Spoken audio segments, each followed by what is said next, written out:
ఏదైతే మన పాలకొల్లు ప్రభుత్వ ఆసుపత్రి ఏదైతే ఉందో అది ఎంతో మంది రోగులకి వైద్యాన్ని అందించేటువంటి విధంగా, ఎందుకంటే ఇది రెండు నేషనల్ హైవేలు మధ్యన ఉండడం కానీ, ఏదైతే అటు నరసాపురం, పాలకొల్లు, అటు ఆచంట, వీరవాసరం, ఇటు రాజోలు, ఇట్లా దగ్గర దగ్గర ఒక 20 లక్షల మంది ప్రజలకు కూడా సేవలు అందించేటువంటి విధంగా పాలకొల్లు నడిబొడ్డునున్నటువంటి ఆసుపత్రి పాలకొల్లు ప్రభుత్వ ఆసుపత్రి. అందుచేతే ఆ రోజు చంద్రబాబు నాయుడు గారు 98లో ఆయన ముఖ్యమంత్రిగా ఉన్నప్పుడు 30 పడకల ఆసుపత్రిని 50 పడకల ఆసుపత్రిగా ఆ రోజు చంద్రబాబు నాయుడు గారు మార్చినటువంటి పరిస్థితి. మరి ఆ రోజు నుంచి మళ్ళీ 2019 వరకు ఒక్క పడక కూడా పెరగనటువంటి పరిస్థితుల్లో మళ్ళీ చంద్రబాబు నాయుడు గారితో మాట్లాడి మరి ఏదైతే పాలకొల్లు ప్రభుత్వ ఆసుపత్రిని 50 పడకల ఆసుపత్రిని మళ్ళీ 100 పడకల ఆసుపత్రిగా పెంచుతూ 12,60,00,000 రూపాయలు కొత్త భవనం నిర్మాణం కోసం ఆ రోజు 3 సంవత్సరాలు తిరిగి ఆ నిధులు మంజూరు చేసుకుని 100 పడకల ఆసుపత్రిగా దీన్ని అప్గ్రేడ్ చేసుకోవడం జరిగింది. ఆ రోజు చాలా క్లియర్గా టెండర్లో కూడా, అగ్రిమెంట్లో కూడా ఏదైతే కొత్త బిల్డింగ్ ఏదైతే ఉందో అది సంవత్సరంలో పూర్తవ్వాలని చెప్పేసి ఆ రోజు మేము అగ్రిమెంట్లో కూడా మరి పెట్టుకోవడం జరిగింది. కానీ దురదృష్టం, ప్రభుత్వం మారిన తర్వాత మరి సంవత్సరంలో పూర్తవ్వాల్సినటువంటి ఏదైతే కొత్త భవనం మరి నిధులు ఉన్నప్పటికీ కూడా, నిధులు సమకూర్చినప్పటికీ కూడా మరి పనులు నత్తనడక నడిచి ఈ రోజుకి వాళ్ళ 5 సంవత్సరాల సమయం పూర్తయిపోయినా కూడా అది ఇంకా ప్రారంభించుకోలేనటువంటి పరిస్థితిలో ఉండడం అనేది వైఎస్ఆర్సీపీ పార్టీ వాళ్ళ చేతకాని తనమని ఉండి వాళ్ళ అసమర్థతకి అదొక నిదర్శనం.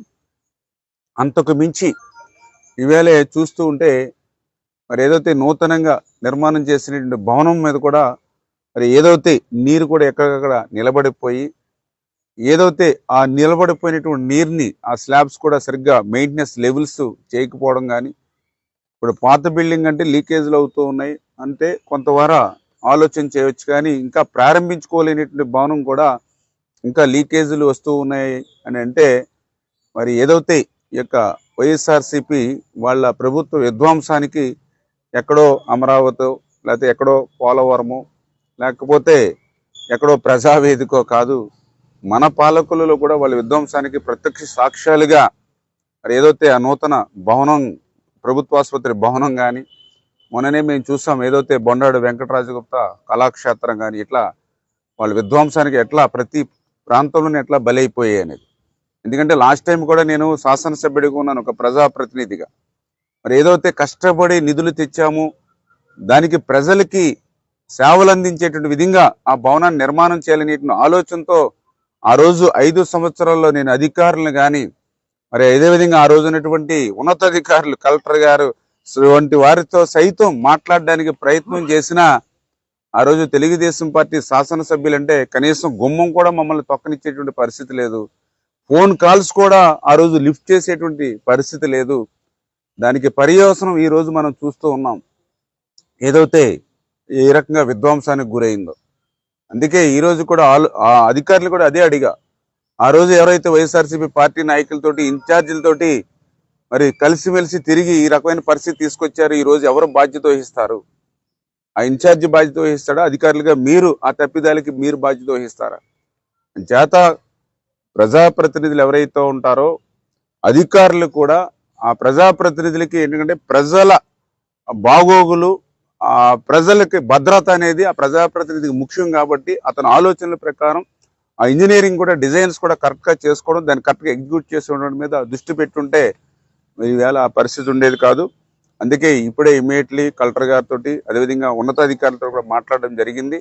ఏదైతే ఓల్డ్ బిల్డింగు మరి ప్రమాదభరితంగా ఉండడం వల్ల ఆ పెచ్చులు ఊడి మరి ఆ పేషెంట్స్ మీద పడేటువంటి పరిస్థితి ఉండడంలో మరి ఏదైతే ఎమర్జెన్సీ వరకు కొంత బాగున్న చోట ట్రీట్మెంట్ చేసుకుంటూ మిగిలిన వాళ్ళని మరి తాత్కాలికంగా కొద్దిగా నరసాపురం కానీ, లేదంటే ఇటు తణుకు కానీ చూసుకుంటూ త్వరితగతంగా ఏదైతే ఆ కొత్త భవనాన్ని కూడా మరి ఆ యొక్క రిపేర్స్ ఏదైతే ఇంకా బ్యాలెన్స్ వర్క్స్ ఏవైతే ఉన్నాయో అవి కంప్లీట్ చేసి ఇమీడియట్లీ మనం ఎంతో తొందరగా అది పూర్తి చేసుకోగలిగితే అంత తొందరగా ఇక్కడ పేషెంట్స్కి మనం వాళ్ళకి అవకాశం ఇచ్చినట్టు ఉంటుంది, వాళ్ళ బాగోగులు చూసుకునే అవకాశం ఉంటుంది. అంచేత ఆ రకంగా పనిచేయాలని చెప్పేసి మరి కలెక్టర్ గారిని కూడా రిక్వెస్ట్ చేయడం జరిగింది. మరి అతి తొందరలోనే బాధ్యతాయుతంగా, ఎందుకంటే ప్రభుత్వం మారింది, అధికారులు పనితీరు కూడా మారాలి.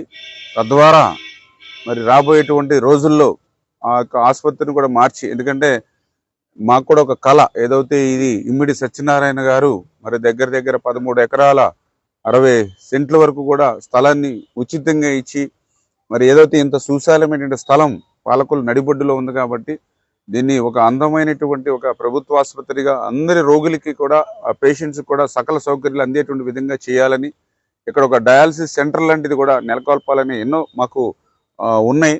అవన్నీ కూడా పూర్తి చేయడానికి 1 by 1 ఒక్కొక్కటి కూడా క్లియర్ చేసుకుంటా వెళ్తామని చెప్పేసి మీ ద్వారా అందరికి కూడా తెలియజేసుకుంటూ ఉన్నాం.